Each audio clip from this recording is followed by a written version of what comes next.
Estamos de regreso para platicar, seguir conversando sobre el tema de la guardería ABC a 6 años de que sucede prácticamente esta tragedia, con Lourdes Encina, periodista y autora del libro 49 razones para no olvidar, y con Daniel Gershenson, activista social y uno también que ha abrazado la causa como propia. Lourdes, ayúdanos a entender qué podemos encontrar en este libro y dónde estamos parados. Mira, en el libro lo que van a encontrar es una recopilación de mucha información enfocada sobre todo al proceso jurídico y la investigación.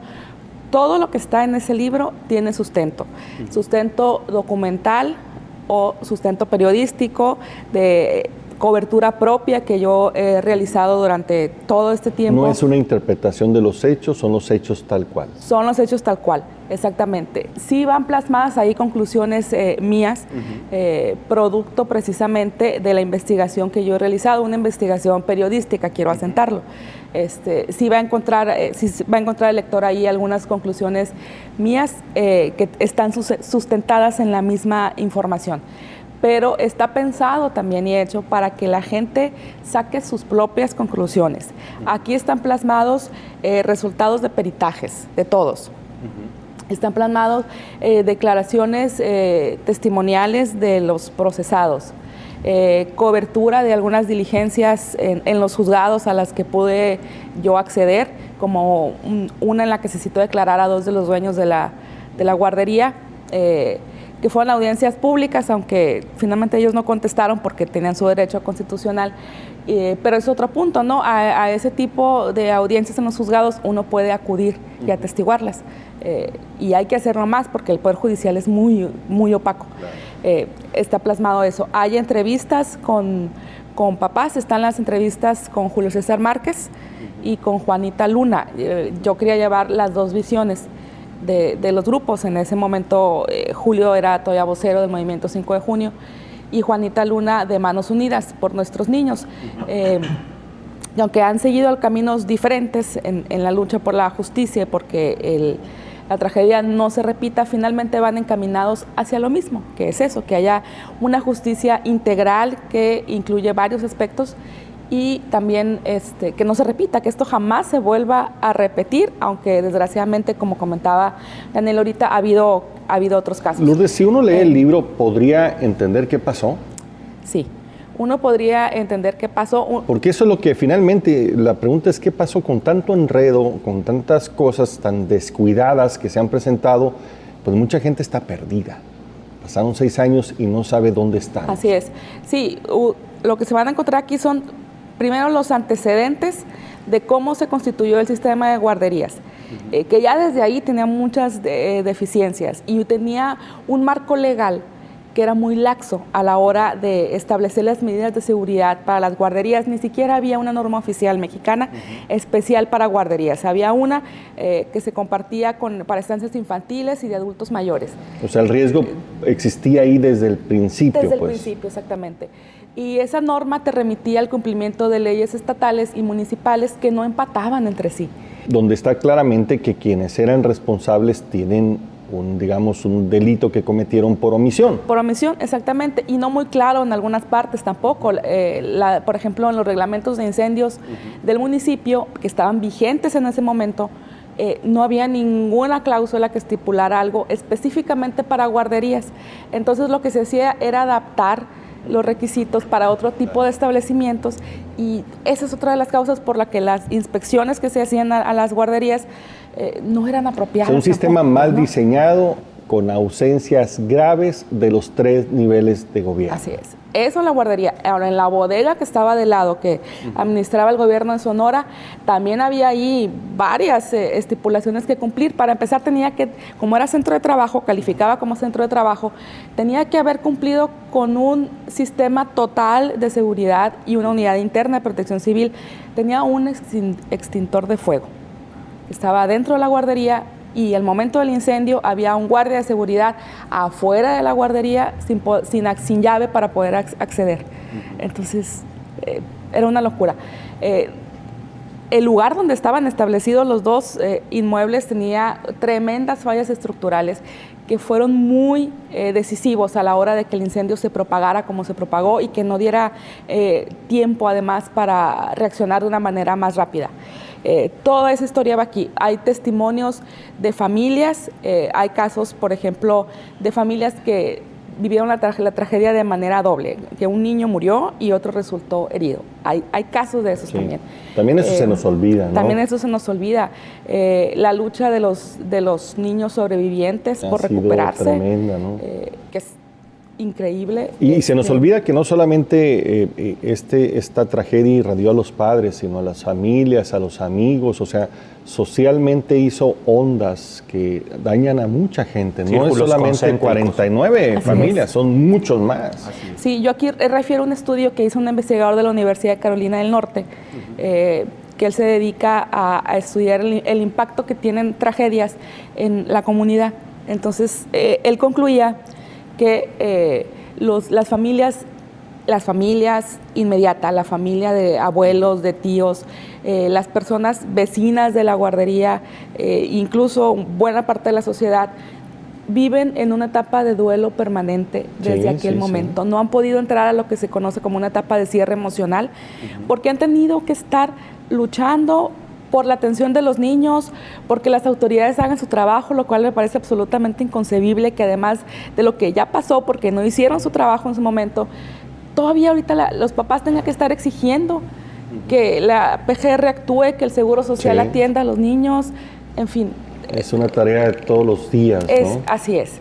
Eso también está plasmado en el libro. Vienen algunas reportajes que se publicaban en su momento en el semanario Primera Plana y en Neway.com, que en su momento fueron revelaciones, aquí están. Vienen informes, hay un informe muy importante de la Auditoría Superior de la Federación que se hizo, una auditoría que hizo los sistemas de guarderías del ISSSTE y del IMSS posterior a los hechos. Y ahí concluye muy claramente que los sistemas de control que tenía el Seguro Social para revisar la seguridad de las guarderías eran completamente insuficientes. Y quienes tenían la obligación de diseñar eso, pues no eran los trabajadores de la delegación, no eran las señoras que iban a supervisar las guarderías, pues no, era la directora de guarderías a nivel nacional, que era una diseñadora de interiores, que estaba ahí y restaurantera porque había sido amiga de Margarita Zavala.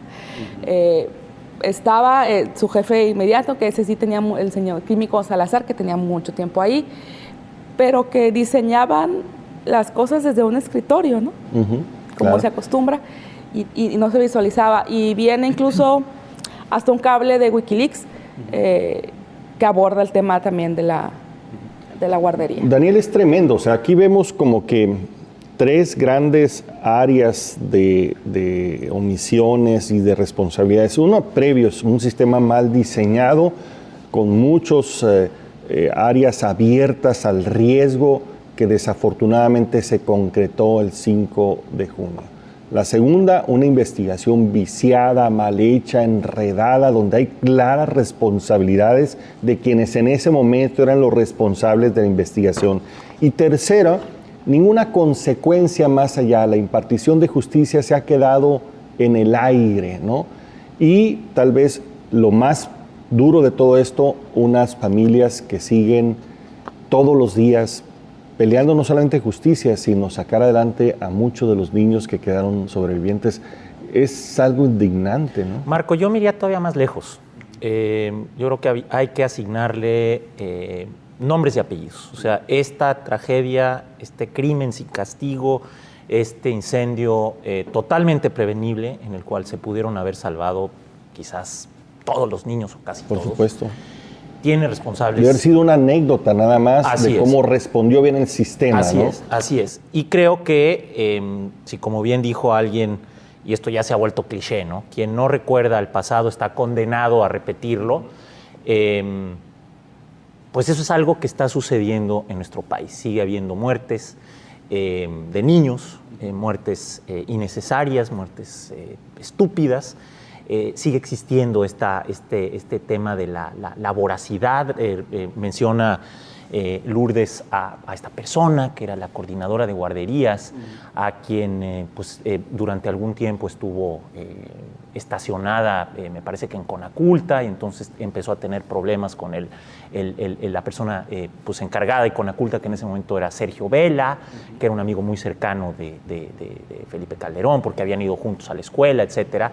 Y la reasignaron, entonces no le encontraron algún otro lugar y decidieron estacionarla como coordinadora general de guardería. Se llama Carla Rochín y es una persona que jamás enfrentó la acción de la justicia. Y no solo eso, Marco, lo que más indigna es que esta mujer, a quien yo no tengo nada personal contra ella, yo no la conozco, tiene una página en Facebook. Es directora de un fideicomiso, ella es del Bajío, ella me parece que vive actualmente en León o en Celaya. Ella encabeza un fideicomiso en defensa del patrimonio histórico de Guanajuato, cosa que, bueno, pues en lo personal pues no tendría ningún problema, si no es que ella desde su página en Facebook, aparentemente es una persona muy religiosa, entonces ella pontifica y dice que México lo que necesita es una jornada nacional de oración, porque tenemos muchos problemas en México, entonces tenemos... En fin, todo este discurso que te exhibe a una persona que no está consciente de la responsabilidad que tuvo en su momento, directa, indirecta, administrativa, con la muerte de los niños. Y sí quiero enfatizar este punto, porque creo que la constante ha sido, a raíz de esta tragedia inconcebible que enlutó no solamente a las familias, que no solamente creó círculos concéntricos, sino que conmovió pues, a las personas, y lo sigue haciendo en todo el mundo, ¿no? Ha habido expresiones de solidaridad en los Estados Unidos, en Europa, y sigue sigue escandalizando a esos sectores de la sociedad el que no solamente no ha habido justicia, sino que se haya premiado a las personas responsables. La señora Rochín fue corrida, no hay otro término, por Daniel Caram, se fue a su casa, y ahora, como te digo, pues se anuncia con mucho bombo y platillo como una especie de autoridad moral en Facebook, autoridad espiritual. No tengo nada en contra de eso, pero sí me parece que el perfil de esta persona pues no justificaría el que estuviera dando consejos a la comunidad facebookera.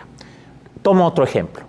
El doctor Marcelo Castillero Manzano era el director de la Clínica de Occidente en Guadalajara, cuando algunos de estos niños fueron enviados muchas veces en contra de la voluntad de sus papás. Así es. O mediante engaños, ¿no?, de los distintos niveles de gobierno. Niños que estaban muy graves y que una asociación civil norteamericana que se llama Shriners, que seguramente muchas personas conocen aquí en Hermosillo, que se ha dedicado, entre otras cosas, precisamente a combatir este tema de los niños afectados por niños calcinados, niños afectados en situaciones como la de la guardería. Se sabe, es del dominio público, que empezaron a llegar aviones de Shriners, ¿no?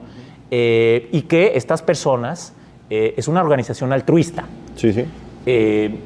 Exhortó a esos papás que vivían pues un infierno, ¿no?, en las salas de espera de los hospitales y las clínicas, los exhortó a que llevaran a sus hijos a las clínicas norteamericanas. Y les ofrezco una disculpa por extenderme, pero es que de este tema se habla muy poco.